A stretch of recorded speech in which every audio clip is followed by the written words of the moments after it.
Good morning, kiddos. How are you today? I hope you are doing well.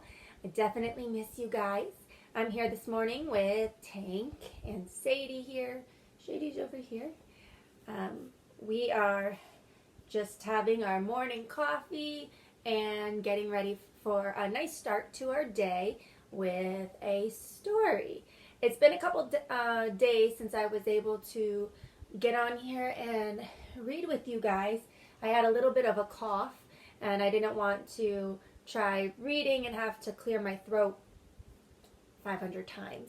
So I figured I would just wait and let my throat heal and soothe before I would read. So we're going to continue with our reading. We are actually reading chapter 9 and we left off in chapter 8. We finished chapter 8 where our characters, the four siblings, were in Mr. and Beaver's house and talking about Narnia, talking about the witch, talking about Aslan, who was the lion, and the rightful king, and he was coming back into town, is what Mr. and Mrs. Beaver were saying. But during all this conversation, Edmund, who has already met the witch and kind of been tricked by the witch, decides to sneak out and leave so he can go see the witch. She's promised him to be a king, a prince, all these different things, and he's ready to go see about it. So the next chapter is seeing where Edmund actually went. The siblings and Mr. and Mrs. Beaver have gone out to look for him. And that's where we're at in chapter 9. Hopefully our dogs will be ready for story time today. Sadie and Tank, they seem pretty ready, guys. And I hope you are ready too. I'm excited to see what's going to happen next. Okay. Love my bookmark. Ooh. The little things, guys, that make things a little bit more exciting. Okay, so chapter 9 is in the witch's house. Okay, Tank's already starting getting wiggly in the witch's house. No licking during story time. Okay, get comfortable. And now, of course, you want to know what happened to Edmund. He had eaten his share of the dinner, but he hadn't really enjoyed it because he was thinking all the time about Turkish delight. And there's nothing that spoils the taste of good ordinary food half as much as the memory of bad magic food. And he had heard the conversation and hadn't enjoyed it much either because he kept on thinking that the others were taking no notice of him and trying to give him the cold shoulder. They weren't, but he imagined it. And then he listened until Mr. Beaver told him about Aslan, and until he had heard the whole arrangement for meeting Aslan at the stone table. It was then that he began very quietly to edge himself under the curtain which hung over the door. For the mention of Aslan gave him a mysterious and horrible feeling, just as it gave the others a mysterious and lovely feeling. Just as Mr. Beaver had been repeating the rhyme about Adam's flesh and Adam's bone, Edmund had been very quietly turning the door handle, and just before Mr. Beaver had begun telling them that the White Witch wasn't really human at all, but half a djinn and half a giantess, Edmund had got outside into the snow and cautiously closed the door behind him. You mustn't think that even now Edmund was quite so bad that he actually wanted his brothers and sisters to be turned into stone. He did want the Turkish delight and to be a prince, and later a king, and to pay Peter out for calling him a beast. As for what the witch would do with the others, he didn't want her to be particularly nice to them, certainly not to them on the same level as himself. But he managed to believe, or to pretend he believed, that she wouldn't do anything very bad to them, because he said to himself, all these people who say nasty things about her are her enemies, and probably half of it isn't true. She was jolly nice to me anyway, much nicer than they are. I expect she is the rightful queen, really. Anyway, she'll be better than that awful Aslan. At least, that was the excuse he made in his own mind for what he was doing. It wasn't a very good excuse. However, deep down inside him, he really knew that the White Witch was bad and cruel. The first thing he realized when he got outside and found the snow falling all around him was that he had left his coat behind in the beaver's house. And of course, there was no chance of going back to get it now.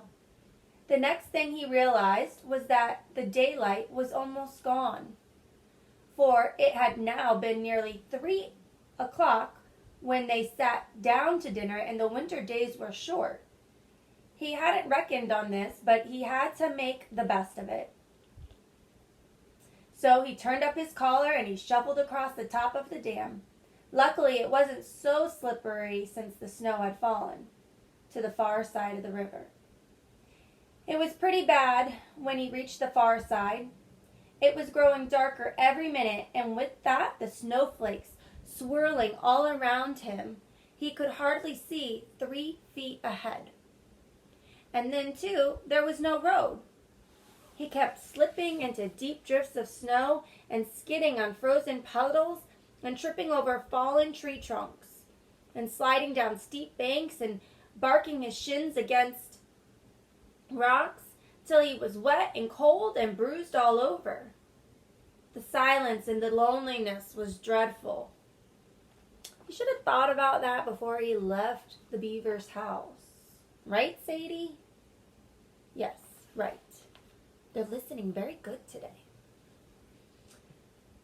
In fact, I really think he might have given up on the whole plan and gone back and owned up and made friends with the others, if he hadn't happened to say to himself, when I'm king of Narnia, the first thing I shall do will be to make some decent roads. And of course, that set him off thinking about being a king and all the other things he would do, and this cheered him up a good deal. He had just settled in his mind what sort of palace he would have and how many cars, and all about his private cinema and where the principal railways would run and what laws he would make against beavers and dams, and was putting the finishing touches to some schemes for keeping Peter in his place when the weather changed. First, the snow stopped. Then a wind sprang up and it became freezing cold. Finally, the clouds rolled away and the moon came out. It was a full moon, and shining on all that snow, it made everything almost as bright as day. Only the shadows were rather confusing. He would have never found his way if the moon hadn't come out by the time he got to the other river. You remember, he had seen, when they first arrived at the beavers, a smaller river flowing into the great one lower down. He now reached this and turned to follow it up.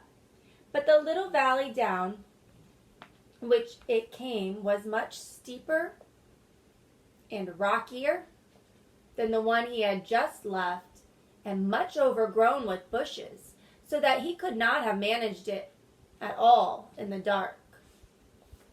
And when we say steeper and rockier, so steeper means something that is kind of going like straight down instead of a gradual slope.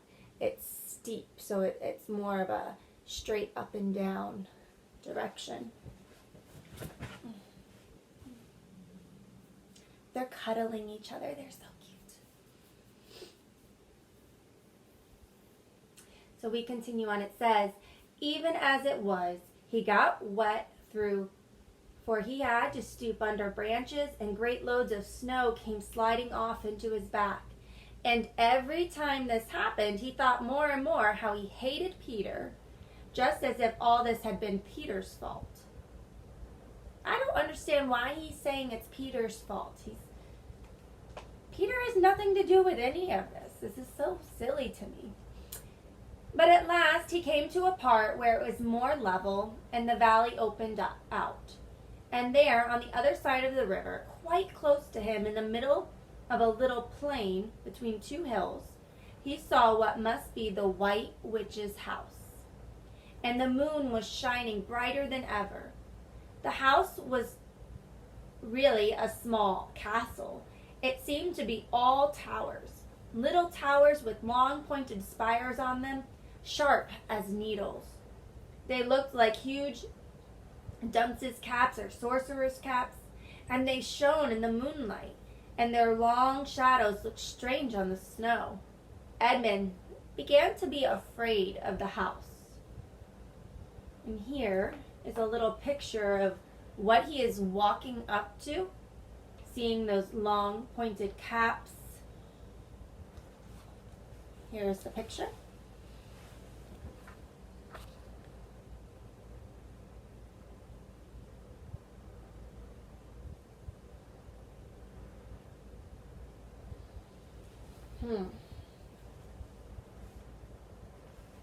But it was too late to think of turning back now.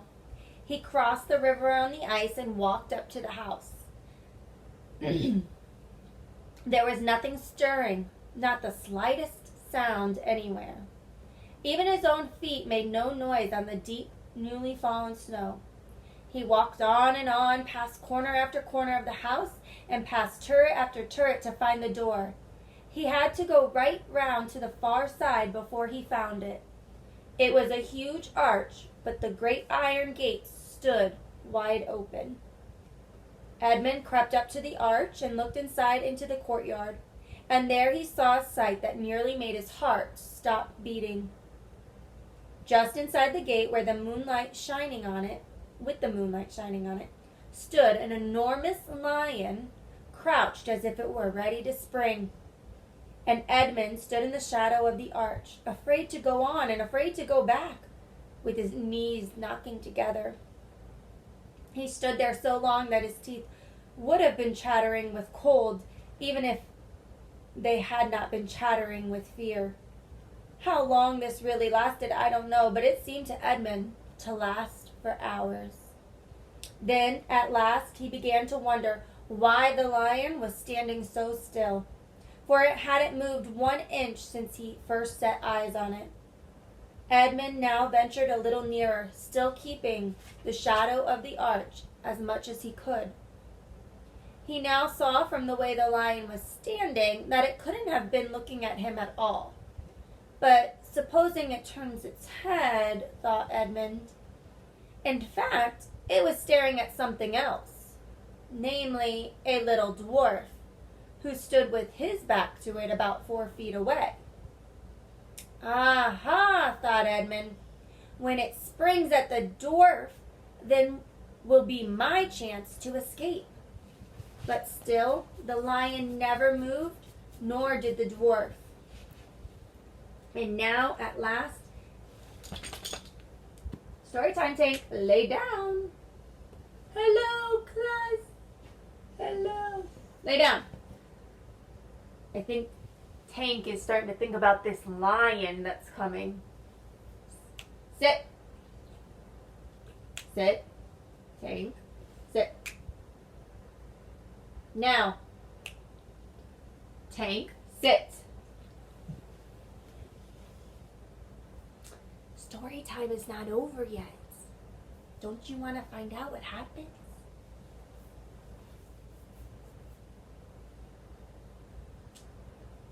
So he says, his plan, when it springs at the dwarf, then will be my chance to escape. But still, the lion never moved, nor did the dwarf. And now at last Edmund remembered what the others had said about the White Witch, turning people into stone. Perhaps this was only a stone lion, and as soon as he had thought of that, he noticed that the lion's back and the top of its head were covered with snow. Of course, it must be only a statue. No living animal would have let itself get covered with snow. Then, very slowly and with his heart beating as if it would burst, Edmund ventured to go up to the lion. Even now, he hardly dared to touch it, but at last he put out his hand very quickly and did. It was cold stone. He had been frightened of a mere statue. I don't know if that was being very brave or not being very smart about going up to something that could have been a lion. Edmund, he makes me nuts. He's not safe enough. It says, the relief which Edmund felt was so great that in spite of the cold, he suddenly got warm all over, right down to his toes. And at the same time, there came into his head what seemed a perfectly lovely idea. Probably, he thought, this is the great lion, Aslan, that they were all talking about. She's caught him already and turned him into stone. So, that's the end of all their fine ideas about him. Who's afraid of Aslan? And here we see a picture of what he was peeking in on these statues.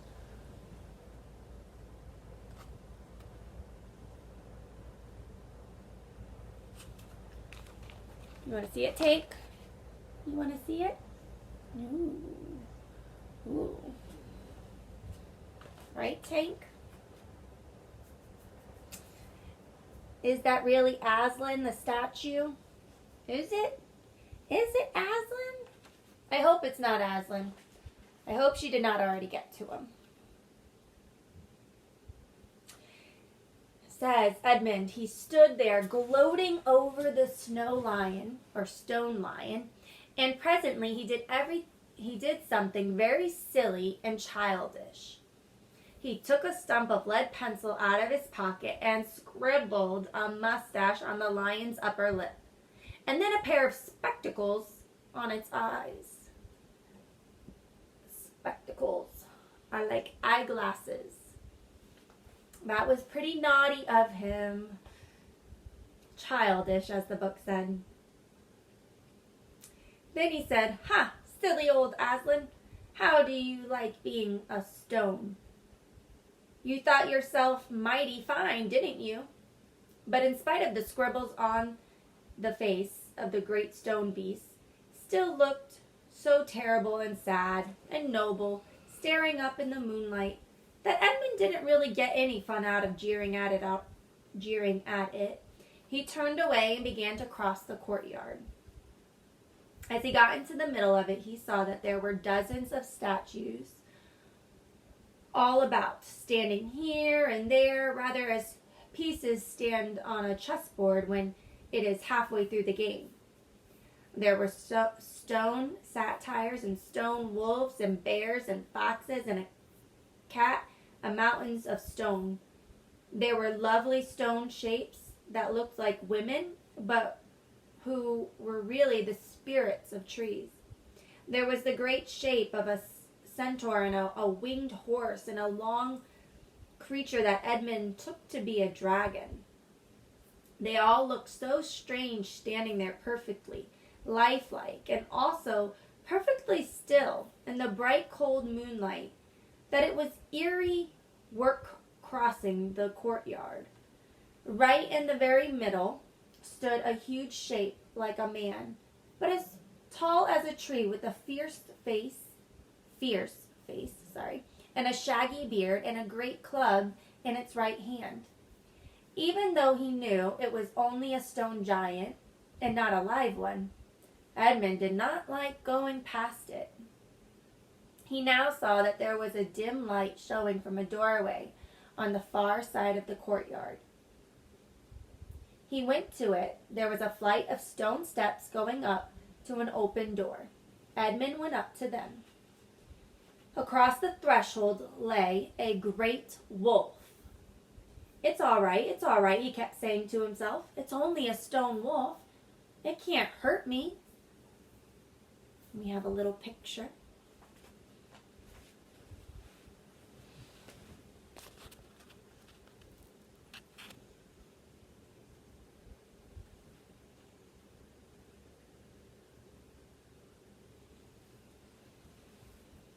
Only a stone wolf, right? I can't hurt him. He raised his leg to step over it.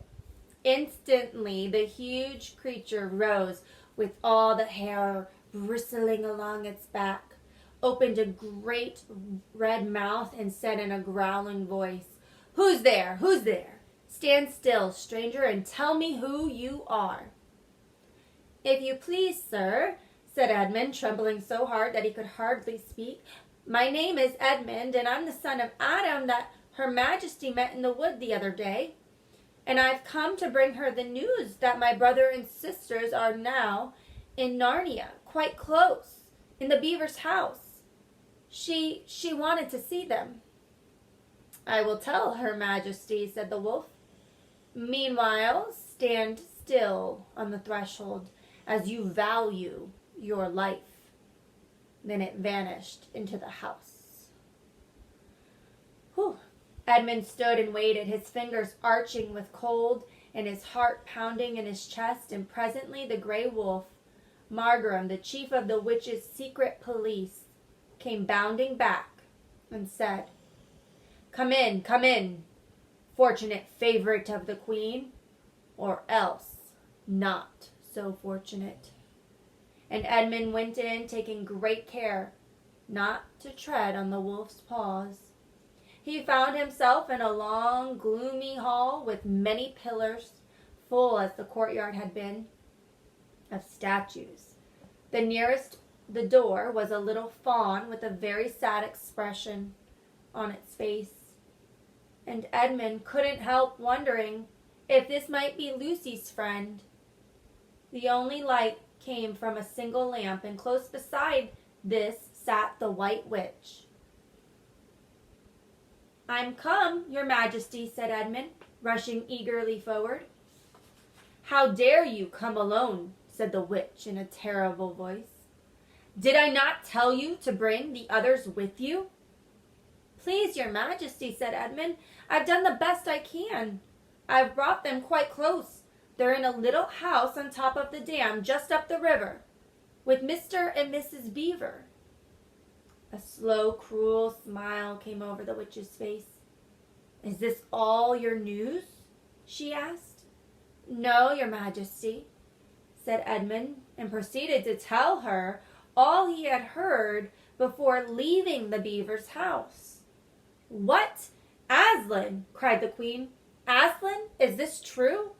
If I find you have lied to me—" "Please, I'm only repeating what they said," stammered Edmund. But the queen, who was no longer attendant to him, clapped her hands. Instantly the same dwarf whom Edmund had seen with her before appeared. "Make ready our sledge," ordered the witch, "and use the harness without bells." And that is the end of chapter 9.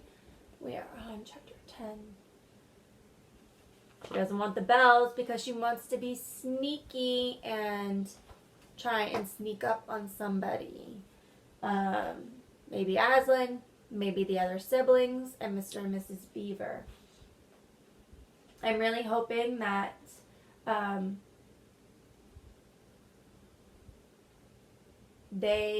the other siblings get to the stone table, get to meet Aslan before the witch interferes with that.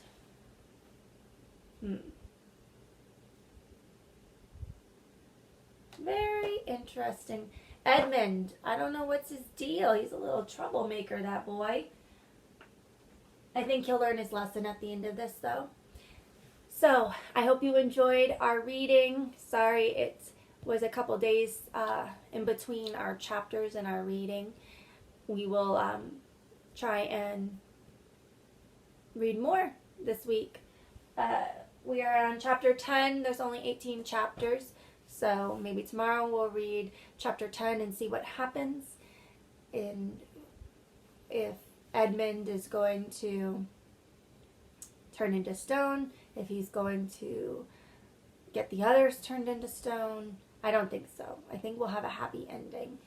So, all right, we'll say goodbye to Tank. Look at him. He's all sleepy. And Sadie, you can't even see Sadie. Oh, there she is. You see her? She's right there. Sadie. Sadie behind Tank.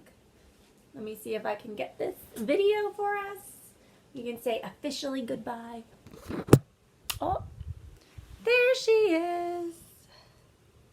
Oh, look at those two faces. Tank, say hello. Tank. Tank. He likes to ignore his mother. Anyways, guys, I hope you enjoyed the story time. Sorry, it was a little bit of a delay in our reading. I hope you have a great day, and I will see you soon. Miss you. Talk to you soon.